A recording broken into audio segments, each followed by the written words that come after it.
الحمد للہ رب العالمین وبه استعین الصلاة والسلام علی رسول الامین وبعد قال اللہ تبارک و تعالی یا ایھا الذین آمنوا قوا انفسکم واہلیکم نارا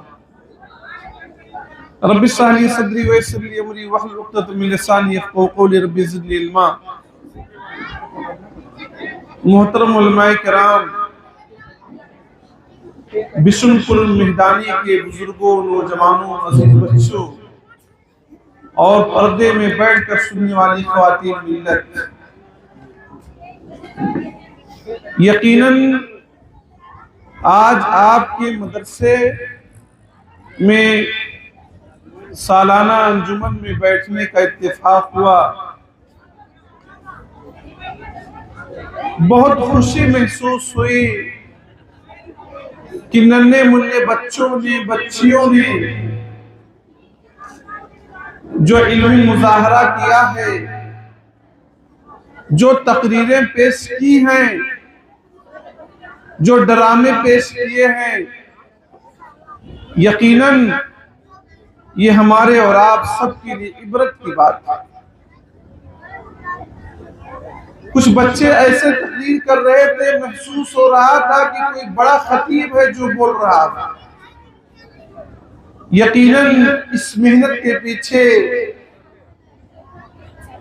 مدرسہ عربیہ فیض العلوم کے اساتذہ، یہاں کے ذمہ داروں کا، بچوں کی بھی محنت ہے، والدین کی بھی رہنمائیاں ہیں۔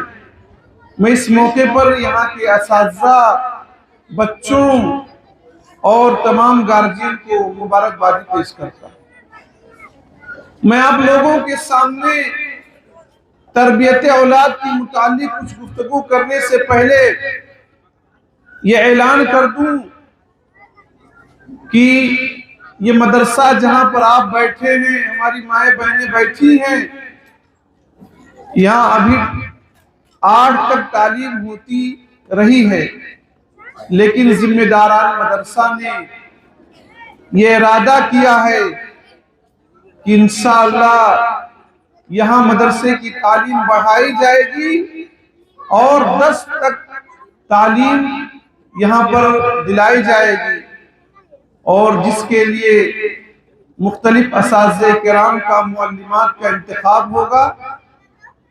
تو اس مدرسے کے میں آپ اپنے بچوں کا داخلہ کرائیں، یقیناً یہاں آپ کے بچوں کے مستقبل سنور جائے گا۔ اللہ رب العالمین نے تمام ماؤں کو، بہنوں کو، مردوں کو اس بات کا حکم دیا ہے، یا ایھا الذین آمنوا قوا انفسکم، اے مسلمانوں، اے اللہ پر ایمان لانے والے بندو بندیوں، اپنے آپ کو جہنم سے بچا لو۔ گویا ایک مسلمان مرد کے لیے، ایک مسلمان عورت کے لیے ضروری ہے کہ اپنے آپ کو جہنم سے بچانے کی فکر کرے، دین پر چلے، اسلام پر چلے، روزہ نماز کی فکر کرے۔ خود نیک بن جانا یہ کافی نہیں ہے۔ میری مائیں بہنیں غور سے سنیں، اللہ فرماتا ہے وَأَهْلِيكُمْ نَارًا، اپنے آل اولاد کو جہنم سے بچاؤ۔ خود دیندار بن جانا یہ نجات کے لیے کافی نہ ہوگا، جنت میں جانے کے لیے کافی نہیں ہے، بلکہ آپ اپنے بچوں کی فکر کریں، بچوں کو جہنم سے بچانے کی فکر کریں، تب آپ اللہ کی اس حکم پر عمل کریں گے۔ بہت سارے لوگوں کو دیکھا جاتا ہے، بہت سارے والدین کو دیکھا جاتا ہے کہ خود تو نماز پڑھتے ہیں، خود تو دین پر چلتے ہیں، حج بھی کر لیتے ہیں، لیکن ان کے بچوں کے اندر، ان کی بچیوں کے اندر بڑی کمیاں ہوتی ہیں، اور ان کمیوں کی نشاندہی نہیں کرتے اور انہیں جہنم سے بچانے کی فکر نہیں کرتے۔ معزز مسلمان بھائیوں، سب سے پہلے ہمیں یہ جان لینا چاہیے کہ اولاد یہ اللہ کی جانب سے ایک عظیم نعمت ہے۔ اللہ کے نبی صلی اللہ علیہ وسلم فرماتے ہیں، صحیح مسلم کی روایت ہے، اذا مات الانسان انقطع عنہ عمله الا بثلاث، جب انسان مر جاتا ہے تو اس کے عمل کا سلسلہ بند ہو جاتا ہے۔ موت کے بعد 3 چیزوں کا ثواب ملتا ہے۔ صدقۃ جاریہ، کوئی انسان صدقہ جاریہ کر کے گیا ہے۔ صدقہ جاریہ کا مطلب آپ سمجھتے ہیں، مدرسہ قائم کر دیا جس میں بچے دین کی تعلیم حاصل کرتے، انسان نے مسجد بنا دیا جس میں لوگ نماز پڑھتے ہیں، کہیں نل لگوا دیا، کہیں درخت لگا دیا جس سے لوگ فائدہ اٹھاتے، اسے صدقہ جاریہ کہا جاتا ہے۔ یا غریب بچے جو تعلیم حاصل نہیں کر سکتے ان کو پڑھا دیا، تو بچے جو بھی علم کی باتیں کریں گے اس کا ثواب انسان کو موت کے بعد بھی ملے گا۔ اور علم ينتفع بھی، یا انسان ایسا علم چھوڑ کر جائے جس سے لوگ فائدہ اٹھائیں، یعنی ایسا علم جو فائدہ مند ہو، جو انسان چھوڑ کر جائے۔ جانکاری لوگوں کے پاس بہت زیادہ ہے، بچے موبائل کے بارے میں، کرکٹ کے بارے میں، فلم کے بارے میں بہت زیادہ جانتے ہیں، لیکن یہ علم فائدہ مند نہیں ہے۔ وہ علم مفید ہے جو اللہ سے جوڑے، وہ علم مفید ہے جو رسول اللہ کی اطاعت کرنے پر آپ کو ابھارے۔ نفع بخش علم چاہیے، فالتو کا علم نہیں چاہیے۔ تو موت کے بعد نفع بخش علم انسان کو فائدہ پہنچائے گا، جیسے تقریر کر دیا، کتاب لکھ دیا، ویڈیو بنا کر شیئر کر دیا جس سے لوگ فائدہ اٹھا رہے ہیں، تو موت کے بعد بھی اس کا ثواب ملے۔ اولد صالح یدعو لہ، یا انسان ایسا علم چھوڑ کر گیا ہے، یا انسان کے نیک اولاد اس کے لیے دعائیں کرے۔ نیک اولاد، اللہ کے نبی نے فرمایا نیک اولاد ماں باپ کے حق میں دعائیں کرے تو موت کے بعد بھی فائدہ ملتا ہے۔ حدیث میں آتا ہے کہ ایک انسان کے مقام و مرتبے میں اضافہ کیا جاتا ہے، کہتا ہے اللہ میرے مقام و مرتبے کو تو نے بڑھا دیا، میں تو کوئی کام اس وقت نہیں کرنا ہوں۔ اس سے کہا جاتا تیری اولاد، تیری بال بچے تیرے لیے دعائیں کر رہے ہیں۔ بچے جب نیک ہوں گے، اچھے ہوں گے، نماز پڑھنے والے ہوں گے، روزہ رکھنے والے ہوں گے، زکوٰۃ دینے والے ہوں گے، ماں باپ کی خدمت کرنے والے ہوں گے، سچ بولنے والے ہوں گے، جھوٹ سے بچنے والے ہوں گے، تو یہ بچے اپنے ماں باپ کے لیے دعائیں بھی کریں گے۔ اور ظاہر سی بات ہے اسی صورت میں بچے کی تربیت جب کریں گے تبھی نیک بنیں گے۔ بہت ساری ماں بہنوں کے اندر یہ کمی ہے، وہ یہ کہتے ہیں بچوں کو مارنے کی اور انہیں برائی سے روکنے کی ضرورت نہیں ہے، بڑے ہو کر وہ سیدھے ہو جائیں گے۔ میری ماں بہنوں میں تمہیں ایک مثال دیتا ہوں، اس مثال کے ذریعے سے آپ سمجھیں کہ اگر آپ نے بچوں کی غلطی پر نشاندہی بچپنے میں نہ کی تو جب یہ بڑے ہوں گے تو ان کے اندر سدھار نہیں بلکہ بگاڑ آئے گا۔ آپ اپنے گھر کے سامنے ایک درخت لگاتے ہیں، درخت کا ایک چھوٹا پودا، درخت کا پودا ٹیڑھا ہونے لگے، اس کی ٹہنیاں ڈالیاں ادھر ادھر جانے لگے، اگر آپ نے اس کو سیدھا نہیں کیا، کبھی کبھی سیدھا کر کے ڈنڈا سے باندھنا پڑتا ہے تب جا کر وہ درخت سیدھا ہوتا ہے۔ اگر آپ نے اس وقت درخت کو سیدھا کر دیا تو سمجھ لیجئے کہ وہ درخت سیدھا ہو جائے گا، لیکن اگر آپ نے درخت کو سیدھا نہ کیا، اس کو اس کی حالت پہ چھوڑ دیا، اس کو ٹیڑھا رہنے دیا تو درخت ٹیڑھا ہو جائے گا اور بعد میں کسی کام نہیں آئے گا۔ وہ ٹیڑھا ہو جائے گا، اس کی کیا ہے کسی کام کے لیے اس کو کاٹ ہی دیا جائے گا۔ بچوں کی تعلیم و تربیت کے لیے سب سے اہم چیز یہ ہے کہ ہم بچوں کے لیے دعائیں کریں۔ ہمارے یہاں کمی کیا ہے کہ ہم خود اپنے لیے دعائیں نہیں کرتے، بچوں کے لیے کیا دعائیں کریں۔ حدیث میں آتا ہے تین لوگوں کی دعائیں کبھی بھی ریجیکٹ نہیں ہوتی، تین لوگوں کی دعاؤں کو اللہ کینسل نہیں کرتا، واپس نہیں کرتا۔ اس میں ہے کہ والدین اپنے بچوں کے لیے دعائیں کرتے ہیں تو اللہ رب العالمین والدین کی دعاؤں کو سن لیتا ہے۔ ماں باپ کو چاہیے اپنے بچوں کے لیے دعائیں کرے، خاص طور سے اپنے بچوں کو شرک سے بچانے کی دعائیں کریں، توحید پر گامزن رہنے کی دعائیں کریں۔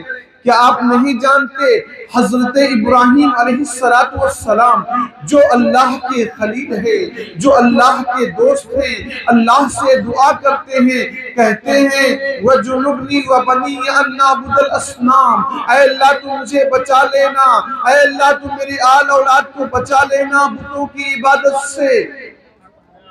ابراہیم خلیل اللہ یہ دعا کر رہے ہیں کہ اللہ مجھے میری آل اولاد کو بتوں کی عبادت سے بچا لینا، جبکہ اللہ نے قرآن مجید میں کہا وَلَمْ يَكُن مِّنَ الْمُشْرِكِينَ۔ حضرت ابراہیم علیہ السلام کافروں میں سے نہ تھے، مشرکوں میں سے نہ تھے، پھر بھی حضرت ابراہیم علیہ السلام کا اپنے لیے اپنی آل اولاد کے لیے دعائیں کرنا کیا مطلب ہے؟ آدمی کتنا ہی نیک کیوں نہ ہو، کتنا ہی بڑا توحید پرست اہل حدیث ہی کیوں نہ ہو، ہمیشہ اپنے لیے اور اپنی بال بچوں کے لیے دعائیں کرنا کہ اللہ انہیں شرک سے بچا لے، اللہ انہیں شرک سے بچا لے، اور ہمیشہ شرک سے روکتے رہیں۔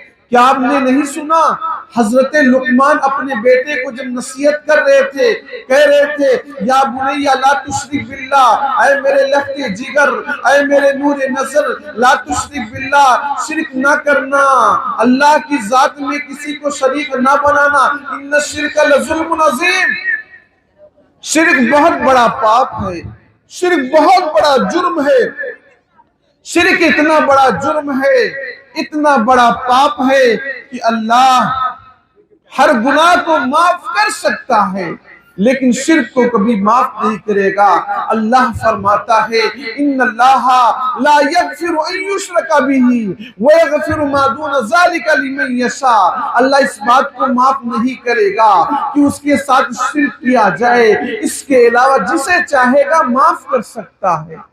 اس آیت کریمہ سے بات معلوم ہوئی کہ شرک ایسا جرم ہے، شرک ایسا پاپ ہے، اللہ ہر پاپ کو معاف کر سکتا ہے، اللہ ہر گناہ جرم کو معاف کر سکتا ہے، لیکن شرک اتنا ڈینجر گناہ ہے، اتنی بڑی غلطی ہے جسے اللہ کبھی معاف نہیں کرے گا۔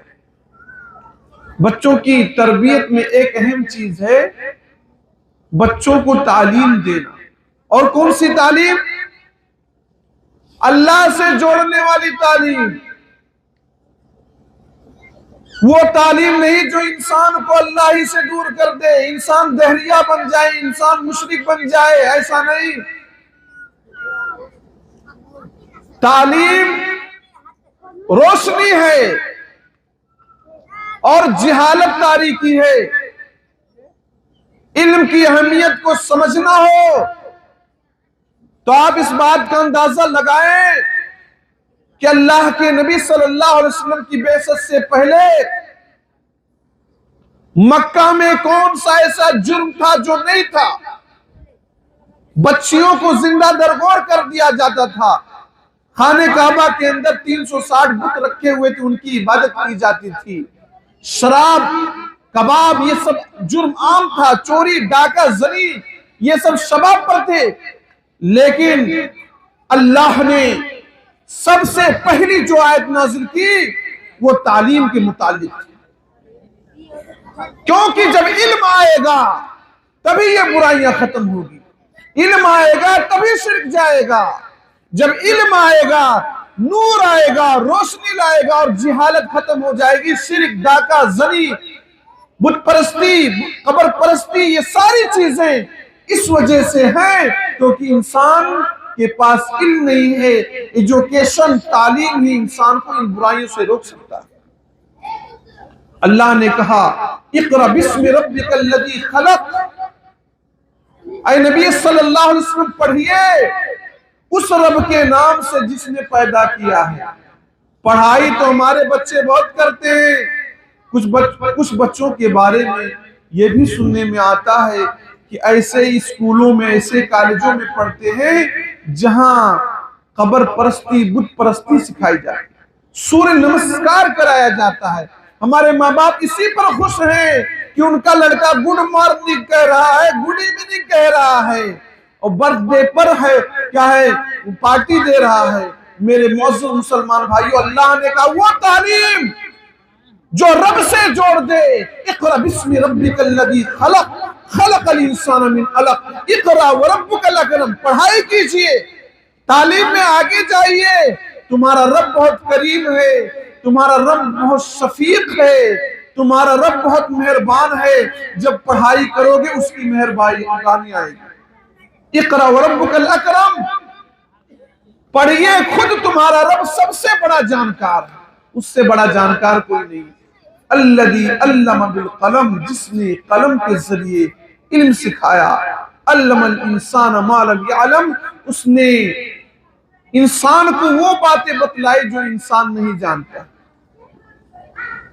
اللہ کے نبی صلی اللہ علیہ وسلم مال کے اضافے کی دعا نہیں کرتے تھے۔ اللہ رب العالمین نے نبی کو حکم دیا تھا کہ اے نبی محترم صلی اللہ علیہ وسلم، آپ اپنے علم میں برکت کی دعا کیجئے، آپ اپنے علم میں اضافے کی دعا کیجئے۔ وَقُلْ رَبِّ زِدْنِي عِلْمًا، یہ دعا تو سب کو یاد ہے لیکن پڑھتے کم ہے۔ نبی کو یہ حکم تھا، نبی جن کی پوری زندگی تعلیم ہی میں گزر گئی، نبی صلی اللہ علیہ وسلم سے بڑھیا معلم روئے زمین میں کوئی نہیں آیا، اس نبی کو یہ حکم دیا جا رہا کہ اے نبی آپ اپنی علم میں اضافے کے لیے دعائیں کیجئے۔ اللہ نے یہ نہیں کہا کہ اے نبی آپ اپنی دولت میں بڑھوتری کے لیے دعا کیجئے، اللہ نے کہا وَقُلْ رَبِّ زِدْنِي عِلْمًا، اے نبی آپ اپنے رب سے یہ دعا کیجئے کہ اللہ میرے علم میں اضافہ فرما دے۔ اس سے یہ بات معلوم ہوتی ہے علم وہ ہیرا ہے جس کو رب سے مانگا جاتا ہے اور زیادہ مانگنا چاہیے۔ اللہ کی وحدانیت سے پہلے علم ضروری ہے، لا الہ الا اللہ کا اقرار بعد میں ہے، پہلے علم لے کر آئے۔ اللہ کا فرمان ہے فَعَلَمْ أَنَّهُ لَا إِلَهَ إِلَّا اللَّهُ وَاسْتَغْفِرْ لِذَنبِكَ، اے نبی صلی اللہ علیہ وسلم پہلے اس بات کو جان لیجئے، آپ کے پاس یہ علم ہونا چاہیے کہ اللہ کے علاوہ کوئی معبود نہیں ہے۔ تو کیا بات معلوم ہوئی کہ لا الہ الا اللہ کہتے تو سب ہیں، ہم بھی کہتے ہیں، ہمارے بہت سارے مسلمان بھائی بھی کہتے ہیں لا الہ الا اللہ، لیکن اللہ نے کہا لا الہ الا اللہ کے مطلب کو سمجھو۔ لا الہ الا اللہ میں دو پارٹ ہے، ایک پارٹ میں انکار ہے، دوسرے پارٹ میں اقرار ہے۔ لا الہ نہیں ہے کوئی معبود، نہیں ہے کوئی معبود الا اللہ سوائے اللہ کے۔ اگر لا الہ الا اللہ کے مطلب کو نہیں سمجھیں گے تو اللہ کو اللہ مانیں گے، غیروں کے سامنے سجدہ بھی کریں گے۔ اسی بات کی وضاحت اللہ نے ایک جگہ اور فرمائی ہے وَمَا يُؤْمِنُ أَكْثَرُهُم بِاللَّهِ إِلَّا وَهُم مُشْرِكُونَ، اللہ پر ایمان لانے والے اکثر مسلمان شرک کرتے ہیں۔ مسلمان دنیا میں کم نہیں ہیں، خود آپ کے ملک بھارت میں بھی کم نہیں ہے، اقلیت میں سب سے بڑی اقلیت ہے، لیکن آپ خود دیکھیں کہ کم ہی لوگ ہیں، وَقَلِيلٌ مِّنْ عِبَادِيَ الشَّكُورُ، کم ہی بندے شکر گزار ہیں، زیادہ تر بندے کیا ہیں شرک کرنے والے ہیں۔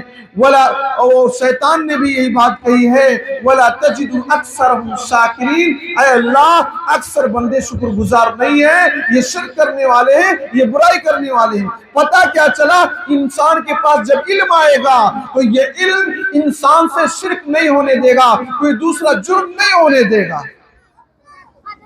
علم کی اہمیت کا اندازہ آپ اس بات سے بھی لگا سکتے ہیں کہ جس طرح سے چاند کو پورے ستاروں پر فضیلت حاصل ہے، اسی طرح سے علماء کو پبلک میں، عوام پبلک میں، جنتا میں فضیلت حاصل ہے۔ علماء کے لیے مچھلیاں دعائیں کرتی ہیں، چوٹیاں دعائیں کرتی ہیں، کیڑے مکوڑے دعائیں کرتے ہیں۔ یہ کم فضیلت کی بات نہیں ہے کہ علماء انبیاء کے وارث، العلماء ورثۃ الانبیاء، علماء انبیاء کے وارث ہیں۔ وَلَمْ يُوَرِّثُوا دِينَارًا، علماء انبیاء دینار و درہم روپیہ پیسہ چھوڑ کر نہیں گئے ہیں، انبیاء علم چھوڑ کر گئے ہیں، علم نبی کے وارث ہیں یہ علماء۔ علماء کا مقام اتنا بلند ہے، اتنا بلند ہے، اتنا عظیم ہے کہ اللہ نے ان کی فضیلت میں کئی آیتیں نازل کی۔ اللہ فرماتا ہے قُلْ هَلْ يَسْتَوِي الَّذِينَ يَعْلَمُونَ وَالَّذِينَ لَا يَعْلَمُونَ۔ اے نبی صلی اللہ علیہ وسلم آپ اعلان کر دیجئے، آپ لوگوں کو بتلا دیجئے، سمجھا دیجئے، پڑھے لکھے لوگ اور ان پڑھ دونوں برابر نہیں ہو سکتے۔ قرآن کا علم رکھنے والا، دین کا علم رکھنے والا اور دین کا علم نہ رکھنے والے دونوں برابر نہیں ہو سکتے۔ ایک جگہ اللہ فرماتا ہے يَرْفَعِ اللَّهُ الَّذِينَ آمَنُوا مِنْكُمْ وَالَّذِينَ أُوتُوا الْعِلْمَ دَرَجَاتٍ۔ تم میں سے جسے اللہ نے ایمان کی دولت سے نوازا ہے اور جسے اللہ نے علم سے نوازا ہے، اس کا مقام و مرتبہ دوسروں کے مقابلے میں زیادہ ہے۔ علم کی اہمیت کو سمجھنا ہو تو ایک مثال سے سمجھ سکتے ہیں۔ یہ کتا جو گاؤں میں گھومتا ہے نا، کسی کے برتن میں منہ ڈال دے، اگر اس کے پاس تعلیم نہ ہو، اسے سکھایا پڑھایا نہ گیا ہو، غیر معلم کتا کسی کے برتن میں منہ ڈال دے تو جس چیز میں اس نے منہ لگایا ہے ساری چیز کو کھانا ہے، کوئی بھی چیز اسے پھینکنا ہے، پھینکنے سے کام نہیں بنے گا، اس برتن کو 7 مرتبہ دھلنا ہے، اور دھلنے میں بھی اس ترتیب کا خیال رکھنا ہے جو شریعت نے بتلائی۔ اولاہن بالتراب، فرسٹ ٹائم، پہلی مرتبہ جب دھلیں گے تو مٹی سے دھلیں گے، بقیہ 6 مرتبہ اور دھلنا ہے، 7 مرتبہ دھلو گے تب جا کر وہ برتن پاک ہوگا۔ جس برتن میں بغیر پڑھا لکھا کتا منہ ڈال دے، لیکن پڑھا لکھا کتا، سدھایا ہوا کتا، جسے شریعت میں کہا جاتا کلب معلم۔ کلب معلم کسے کہتے ہیں؟ کوئی کتا کو پالے کھیت کی رکھوالی کے لیے، شکار کرنے کے لیے، اس کو سکھا دے، اس طور پر سکھائے کہ جب بھیجے کہ چلا جا تو چلا جائے، اور کتے کو بلائے کہ آ جا تو آ جائے، وہ تربیت یافتہ کتا ہو گیا۔ کسی نے کتے کو اتنا پڑھا دیا، لکھا دیا، بسم اللہ کہہ کر اسے بھیجا، کتا گیا کسی جانور کا شکار کیا اور جانور مر گیا، بسم اللہ کہہ کر بھیجا تھا، کتے نے اس میں سے کچھ نہیں کھایا، شریعت کا یہ حکم ہے کہ اس جانور کو آپ کھا سکتے ہیں۔ سامعین کرام، میری مائیں بہنیں غور کریں، بغیر پڑھا لکھا کتا برتن میں منہ ڈال دے، سامان کو پھینکنا ضروری ہے، 7 مرتبہ دھلنا ضروری ہے، لیکن یہ تعلیم اگر کتے کے اندر آ جائے تو اس کے شکار کیے ہوئے جانور کو کھایا جا سکتا ہے۔ علم کی مقام و مرتبے کے لیے کیا یہ بات کم ہے؟ بہت بڑی بات اگر انسان سوچ لے۔ علم کے ذریعے سے مقام و مرتبہ ملتا ہے، بلندی ملتی ہے، رتبے ملتے ہیں، عہدے ملتے ہیں، منصب ملتے ہیں۔ میں 2-3 واقعات بول کر اپنی بات کو ختم کر دوں گا۔ علم کو لوگ کم آتے ہیں، کہتے ہیں پڑھے گا لکھے گا کیا کھائے گا پیے گا۔ معزز مسلمان بھائیوں، پڑھے لکھے ہی لوگ ملک کو چلاتے ہیں، پڑھے لکھے ہی لوگ ملک کو چلاتے ہیں، اور دنیا نے دیکھا جس کے پاس علم ہے اللہ نے اسے حکومت بھی دیا، سیادت بھی دیا، قیادت بھی دیا۔ موسیٰ علیہ السلام کے بعد بنو اسرائیل نے اپنے نبی سے ڈیمانڈ کیا، اپنے نبی سے مطالبہ کیا کہ ہمارے لیے ایک بادشاہ متعین کر دیجئے، ہم جہاد کرنا چاہتے ہیں۔ معزز مسلمان بھائیوں، بس نبی نے کہا اگر اللہ بادشاہ متعین کر بھی دے تو تم جہاد کرنے والے نہیں ہو۔ تو بنو اسرائیل نے کہا ہم جہاد کیوں نہیں کریں گے؟ ہم کو ہمارے گھروں سے نکال دیا گیا ہے، ہمارے ملک سے نکال دیا گیا، ہم جہاد کیوں نہیں کریں گے؟ تو نبی نے کہا اللہ نے تمہارا بادشاہ طالوت کو بنایا ہے، اسی کی ماتحتی میں تم جہاد کرو۔ تب کچھ لوگوں نے اعتراض کیا طالوت ہمارا بادشاہ کیسے ہو سکتا ہے؟ اللہ نے اسے زیادہ پیسہ نہیں دیا ہے۔